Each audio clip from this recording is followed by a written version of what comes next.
ari nabo yapfiriye.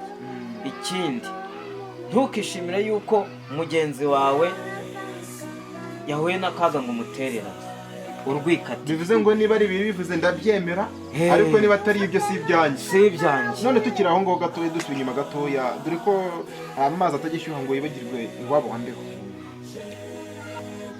Ubwo nta n'uwamushyingura. Ese buriya kuko niyo ngingo ubundi bigambiriwe koko? Reka tubyature tubivuge kuko hari abajya bakikira ngo yitabye Imana kandi umuntu ntago. Inshuti mukunzi rero nkuko twa tumaze kubikubwira aka mwanya, Toyota arahageze. Ngira ngo muramubona. Si ibanga yahigereye. Nkuko Uwiteka yajyaga abwira Abisirayeli ati ntimukambare ibyo kwirabura. Nawe yavuze ati uko byamera kose ntabwo nkwiye kugaragaza agahinda nk'udafite ibyiringiro.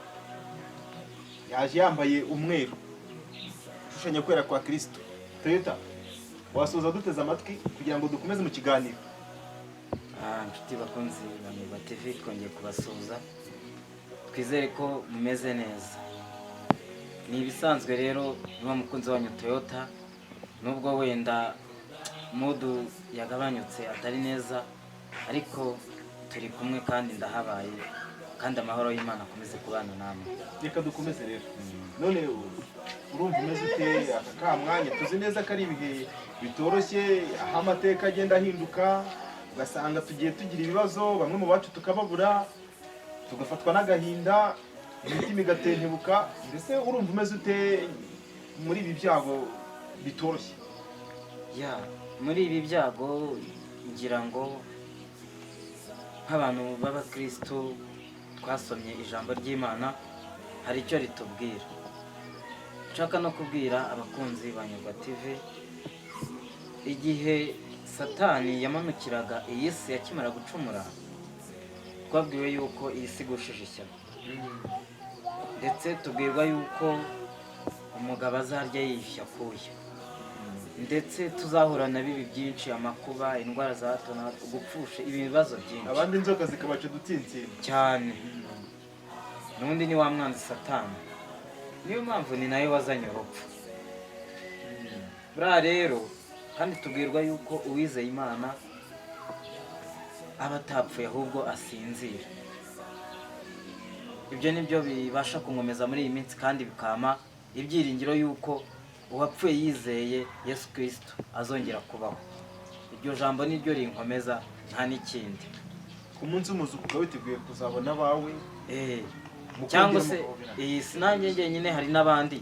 Twizere yuko abapfuye muri Kristo bose bazongera kubaho. Kandi ikindi, niba isezerano ry'Imana yaduhaye ritubwira yuko umuntu wapfuye yizeye azongera akabaho, tukongera tukamenya yuko iyi si Satani akimanukira afite umujinya mwinshi. Urupfu byanze bikunze rwagombaga kuzabaho muri kariyeri yacu yose y'ubuzima tuzabaho ku isi. Ibyo ni ukuri kandi koko biranagaragara. Ibyo ni ibintu rero ntekerezaho rimwe na rimwe bikama gukomera, ubundi tukababara, ariko tukizera ko nyuma y'ubu buzima buzima tuzaba ahandi iteka ryose ku bazabasha kubikorera. Wenda turabizi neza yuko uyu mubyeyi yari afitiye akamaro abantu benshi, ndetse na bamwe aho tugeze aha ngaha yaratureze, aradukomeza cyane, kugeza ubwo hari isomo dusigiye aya magingo. Isomo ryo araridusigiye. Wenda nkanjye wo muri famiye twarabanye cyane. Buriya ni umubyeyi witondaga, ni umubyeyi anyubahaga, kandi nanjye nkamwubaha. Niba numye, nimba mbwiye sinzuyaze, kuko nabaga nzi ko ari umugwaneza, yumva ibibazo byanjye akangira inama cyane, ku buryo ntacyo namushinja. Gusa buriya byinshi bimenywa n'Imana, ariko mbikubwire ni umubyeyi twakundaga kandi yari umubyeyi mwiza cyane. Ariko Imana yanabimenye, natwe turano kubigaragara, tukagira amakuru dutambutsa, kuko iyo umuntu yitwaye neza n'iyitwaye nawe tuba tubireba. Ijambo ry'Imana rivuga ko abazima bazi ko bazapfa, ariko abapfuye ntacyo bakizi. Iri somo ryo uryumva mu ruhe rwego? iri somo Ugasanga benshi iyo umuntu asinziriye ageze gutya akava mu mubiri, ugasanga benshi imitima yatentebutse, amarira ni yose, ugasanga mbese habayeho gutakaza ibyiringiro by'uko umuntu uko kagiye buheriheri, ugasanga hari ibyiringiro by'uko nta kongera kumubona. ibyo byiringiro rero bigaragaza abantu batizera Yesu Kristo, batizera ko Imana ibaho kandi izagaruka kujyana abayo. Niyo mpamvu inshuti bakunze ba Nyarwa TV cyangwa se Irafeti, nawe icyo nakubwira ni uko tuzi neza ko iyi si izarangira ariko tukagira ahandi twateguriwe. Niyo mpamvu rero buriya iyo umuntu apfuye ntabwo twagakwiriye kugaragaza umutima wo kurira cyane ngo dushavure tubabazwa n'uko agiye tutazongera kumubona, ahubwo buriya twakarijijwe n'imibereho yacu twebwe abasigaye, cyangwa se nawe yari abayemo, tuvuga se apfanye ubugingo buhoraho cyangwa ararimbutse. Akenshi na kenshi ndumva umuntu ari ukwiye kwitekerezaho, kuko ni isomo ritambutse kugira ngo nanjye mbashe kongera kwisubiramo ndebe ibyo ntatunganyije nkwiriye gutunganya. Cyo nababwira rero, ntukarebe ku mubiri ubona, ahubwo icyo ugomba kwitaho ukiri muzima ni ukwita ku bugingo bwawe, umwuka usubira ku Mana yawuduhaye, ugakora neza, ukabana n'abantu bose amahoro, ugakurikiza ibyo ijambo ry'Imana rivuga, sibyo? Ndatekereza yuko nta kindi kintu gishobora kuguhesha ubugingo, kubana n'abantu bose amahoro, gukora ibikwiriye, kwitwara neza mbese, kuko tuzi neza ko mu ijuru hazajyayo abere n'abaziranenge, ugaharanira uwo mugabane ku buryo uzapfa uri mu ruhande rw'Imana. Nicyo kintu cyonyine gishobora kuguha amahoro. Naho umuntu, hari benshi batazi Imana rwose, unayibwira ntibayemere, ariko icyo nababwira ni uko n'ubundi umuntu apfuye tukarira, tureba ibyo mu isi, ariko iyo uri umuntu wasomye ijambo ry'Imana kandi uzi Imana, wagakwiriye no gutekereza ku byo mu ijoro, ukavuga ati uyu muntu tuzongera guhurirayo, ese kapfuye ubuzima bwe bugiye he, birangiriye he? Icyo nicyo dukwiriye kwitaho kuruta kureba ngo turamubuze, yangaburiraga, yagiraga ibiki, ahubwo tukita ku ihereza Imana yitaho kuruta kwita ku byo twebwe tureba byo muri iyi si. Toyota rero birashoboka yuko umuntu uduteze amatwi yaba atazi nyakwigendera uyu nguyu amazina ye cyangwa se amateka yamuranze kuri iyi si. Yasinziriye kuri 25 Werurwe kandi akaba yaravutse mu cya 1961. Urumva 60 yose yarayikubise, imyaka 60 yari yuzuye ageze ku isi, yarariyo. Reka rero tubereka amwe mu mateka banayumve kugira ngo tubashe kuza kugendana neza muri iyi gahunda. Nyarwa TV twa tuhababereye, ntimugire rwose ntibagire irungu. Nyuma y'ibyo tugiye kubumvisha, turaje mu kanya dushyiraho umusozo.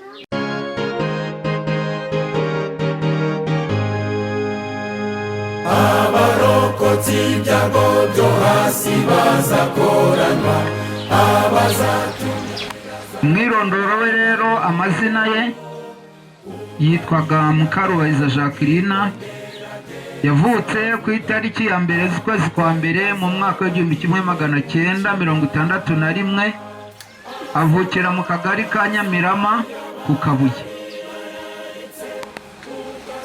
Yashatse umugabo mu mwaka w'1980, ashaka Iruyonza kwitaba. Amaze gushaka umugabo agira umugisha, abyarana n'uwo mugabo abana 8, ariko kuko turi mu isi mbi aza kugira ingorane, apfusha abana 6. Ubu hariho abana 2 bonyine bo yabyaranye n'umugabo wa mbere. Kuko rero yarakiri mutoya, ntabwo yari burekera aho ngaho, biba ngombwa yuko yongera gushaka undi mufasha, ariwe bari kumwe ubu ngubu. Noneho amaze kumushaka, nawe babyaranye umwana umwe w'umukobwa. Uwo mwana w'umukobwa akaba ariho, akaba ari umwana ugeze mu myaka igera muri 16. ni ukuvuga ngo ni uwo mwana yari amaze kubyarana n'umugabo we wa kabiri wenyine. Biri akaba asize n'umukobwa umwe, akaba yari afite avuye mu mubiri asize afite abuzukuru 4, afite abuzukuru 4. ubwo rero nyakwigendera yaje guhura n'ikibazo, afatwa n'umutwe. ni umutwe wamufashe, nta kindi yarwaye. ajyanwa mu mavuriro, yajyanywe mu ivuriro ryo kuri centre de santé birananirana, ajyanwa mu mavuriro yigenga ashoboka yose muza azi kuvura birananirana, ajyanwa Rwinkwavu kuri hopitali birananirana, agera n'i Kanombe naho birananirana, kugeza ubwo avuye mu mubiri yari i Kanombe. akaba ari we uri bumujye imbere, uri bumuherekeze. uwo mwana rero Rasheli tukimara kuva ku ishyamba, hari aho umubyeyi we papa we yamugeneye umurima uri Rukoma. ni ukuvuga ngo ise namara kugarura ubwenge azagenda amwereke aho yamugeneye. imibereho rero ya nyakwigendera muri iyi minota niyo ngiyo, akaba avuye mu mubiri afite imyaka 60. mukomeze kwihangana. w'Imana Yesaya yanditse ashorewe n'umwuka w'Imana mu gice cya 40 y'umurongo ubanza, yaravuze ati nimuhumurize abantu banjye, nimubahumurize.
Reka dushima Imana yiduherekeje ikaba itugejeje hano, kandi ikaba ikomeje kubana natwe no muri iki gikorwa turushaho kwiragiza.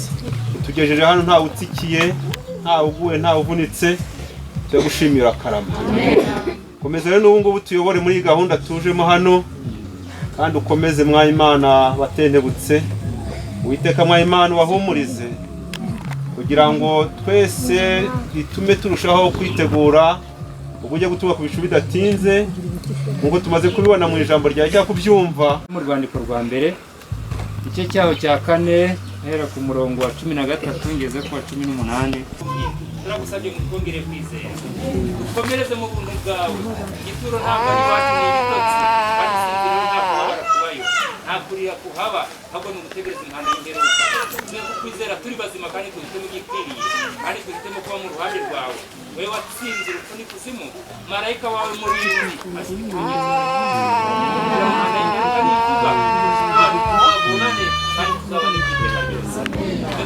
imitima yacu kandi dukomereze mu buntu bwawe.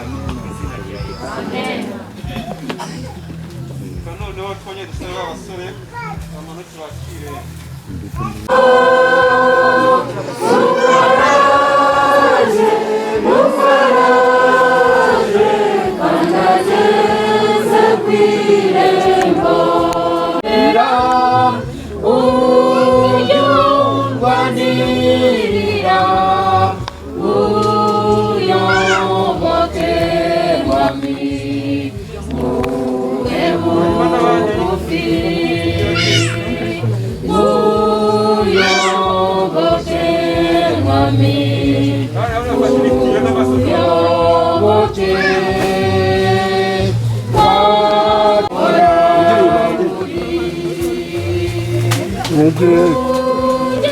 Toyota rero iyo umuntu asinziriye cyane cyane atari umwizera, mbese nta torero abarizwamo, ngo nta n'uwamushyingura.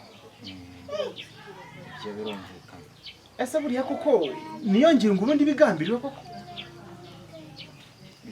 ntago ariyo ibigambiriwe, ariko hari ikintu nabonye muri isi tubayemo ndetse no muri ubu buzima.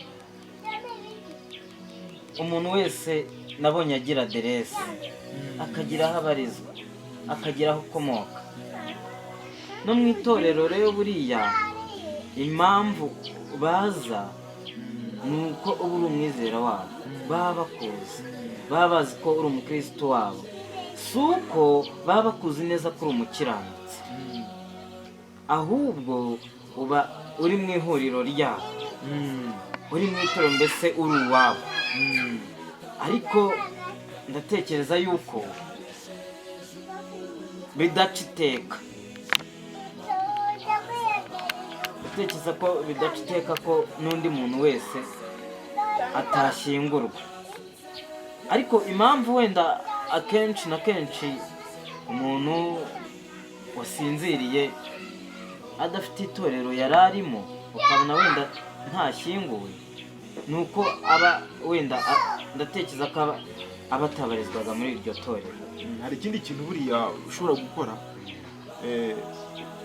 njyambo niyo baje gushyingura babanza gusoma muri Bibiliya, akagira buryo icyo babanza guhumuriza abantu, akagira n'inyigisho zimwe na zimwe bigisha kugira ngo abari aho ngaho babashe kumva neza yuko hari icyo Imana yabivuzeho.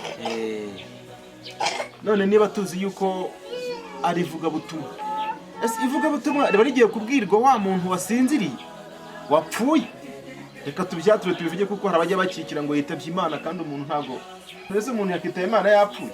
Umuntu wapfuye igifuka cy'ibishyimbo akabasha kuba yakumva uburemere bwacyo? Oya, umuntu yitaba Imana akiri muzima, kuko ni nabwo ishobora kumuhamagara akumva binyuze mu ijambo ryayo, cyangwa se ikamubonekera. Ariko si umuntu wasinziriye abaza iki?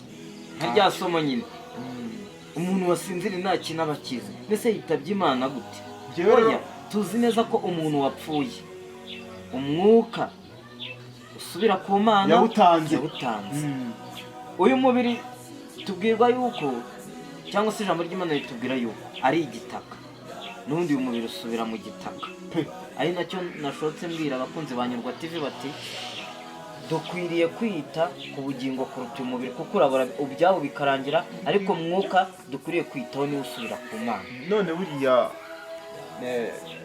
ubutumwa dushobora gutanga ku bantu baduteze amatwi cyangwa se banatureba kuri televiziyo zabo, umuntu aramutse apfuye atari umwizera, umwe mu muryango akavuga ati, akaza agasaba nk'itorero runaka ati, ndifuza ko mwaza mukamfasha gushyingura umuvandimwe wanjye, bakavaho batera hejuru bavuga bati ntabwo bishoboka, se umwizera wacu, abo twabagiriye ihe nama cyangwa se twabahowe murongo.